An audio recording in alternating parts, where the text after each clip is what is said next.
Pertama sekali saya ingin mengucapkan terima kasih kepada penyokong dan rakan-rakan saya kerana telah membantu saya untuk menjadikan 24 gol pada tahun ini, dan untuk kemenangan Piala MFL juga membuatkan saya terharu kerana telah menangi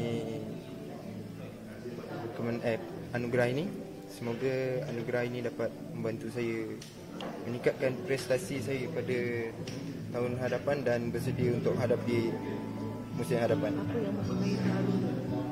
Pak, saya terharu kerana saya telah berjaya menunjukkan hasil kerja saya selama satu musim ini, dan saya berharap saya dapat bermain untuk skuad senior JDT.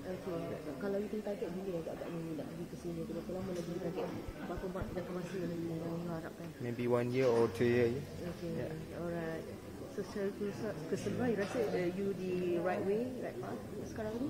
Ya, saya rasa saya berada di landasan yang tepat dengan kerana bersama pasukan yang dan kelab yang bagus dan fasiliti yang terbaik di Malaysia. Okay, alright, thank you.